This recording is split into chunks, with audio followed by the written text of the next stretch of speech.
Hello and welcome to part 11 of my layout construction video. It's been a little while. So these pictures go back about 2 years, so I have some catching up to do. This is a pair of Santa Fe F units I purchased. They're MTH. These were used. They're Proto 1, if you're familiar with the MTH. This shows the internals. I had a Proto 2 kit, so I wanted to upgrade these.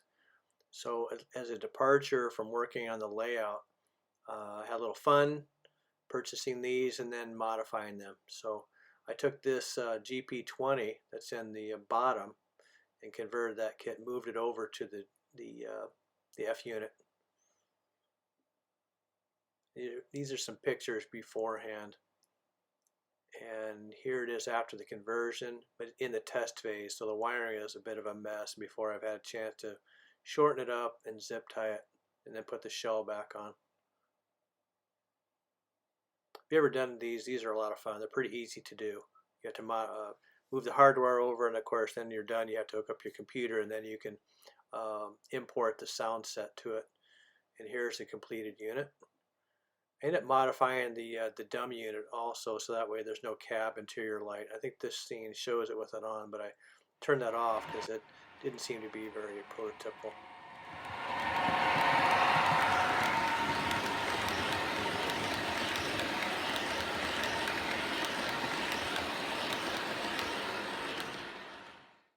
Then I stumbled across a pair of Western Pacific F units. Love this paint style. And these are older. These are over 25 years old. They're in excellent condition. These were actually -0 models. So originally these were only conventional mode. And somebody had upgraded them to Proto 1. And now I'm upgrading them to Proto 2. So here it is, got it all the way down to the frame and start over again. Repurposing the motors in the trucks. There's the old electronics, and here it is in operation.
Okay, after that I turned my attention to some signals. This is a Lionel that I'd converted. I turned it around the other way to take it apart and then rotate it, and also change the height of it because my stack cars were kept hitting it. And I took some of the old ballast, which is actually chicken grit, and clean that out and get that ready to reuse. Some of this, basically this is standard chicken grit in white color. It's the fine mix. You can get this at a feed store. And then I've mixed some black, some coal and some gray into it to come up with this finished product. This works great, by the way. You can buy this in bulk for under $10. I recommend though that you sift it out using a screen to get out all the powder out of it. Some people rinse it out with water. I never bothered with that. I just sifted it to an old screen into a pail and then dumped all that fine. If not, if you dump all that powder on there, it gets pretty dusty. And yeah, I like this. I also have some red as well. You'll see that in future videos. That looks very realistic for Midwest and Western portions of the United States. Then I turned my attention to the beginnings of an elevator using some PVC. I did not make this full O scale dimensions. It just wouldn't fit. So I kind of modified to come up with something that looked hopefully fairly realistic. Started to place it.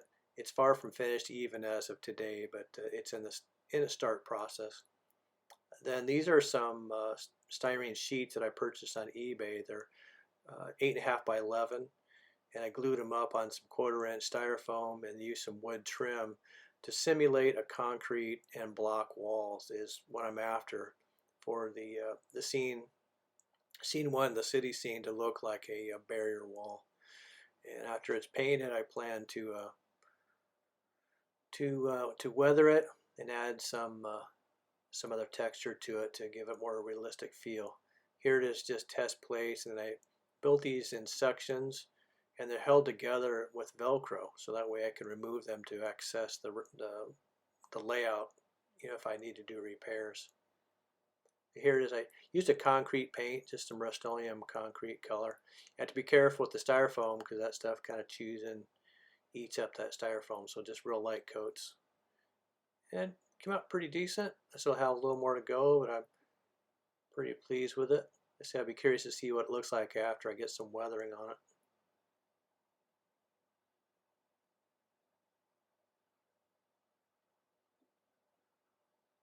And also complete the road scene over here in the city. There'll be an elevated section. Then I turned my attention back to the track and started weathering over in scene 6. Again, using that same method as before. Use some cardboard to mask off. Wear a mask or respirator. I recommend that. Even gloves. And spray this on and then wipe it off with an old t-shirt or cloth to wipe the top of the rails. Especially around the points of the switches, so that way they don't stick together. Pretty easy to do, pretty quick. Again, it's just the smell and the overspray, so you got to be careful of that.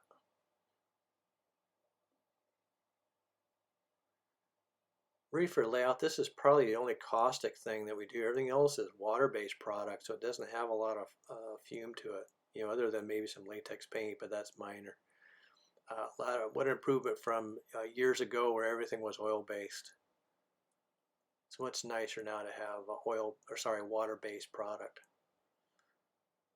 This is a section of the track that was taken out from the bridge, so I removed that, painted it outside, then brought it back in and fitted it into the bridge. Has some shots of the before and after. These are some of the tortoise motors going in place now for the crossovers up underneath. A little bit tedious to do, but the end result is fantastic. And of course, these are category 6 Ethernet is what I use to attach the motors that'll go to the panels. And here's the siding work for the elevator. Before, after, before, during, after. You'll notice in here there's I think it's a Lionel feed elevator, an old style. There it is. It was canary yellow, which I've never seen one in canary yellow, so I painted it a gray. And plan to weather that some more also. It looks a little more realistic to me. Typically what we see around here, they're painted silver or a gray or a white color. And the left-hand side there's a berm I'm working on. I'm trying to envision that there's a cutaway for the railroad And then of course then there's a bridge or bridges that go across the elevator, and also a railroad connector that goes off to another imaginary railroad line, kind of a bridge to nowhere. And it was a place to put the control panel for this scene so I can control the switches and track power. And this is some of the fascia, some of the masonite, just 1/8 inch masonite, it's brown, cut with a saber saw and then glued and screwed on and clamped. Just cut it, fit it, and eventually I'll paint it black. I want it to be a negative space type of look, for lack of a better word. So you're focused on the layout and the trains instead of the floor or the ceiling. And here it is, fit with the panel. The panel is aluminum panel, and I just laid it out, drew it out rather, and then drilled the holes, and then I peeled that covering off. You'll see that in a future video.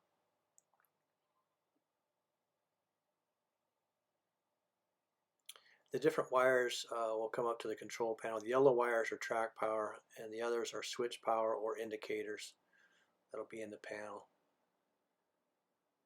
which I have Frenched into that so they don't stick out. So that way if you don't rub your arm on the controls.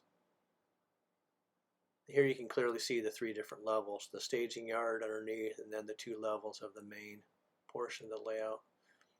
And fitting in a double tunnel portal.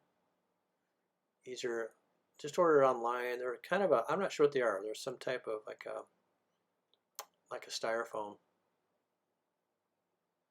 Very easy to work with. So this is getting closer to scene 3, 3 and 4, and another control panel fitted in here for those switches.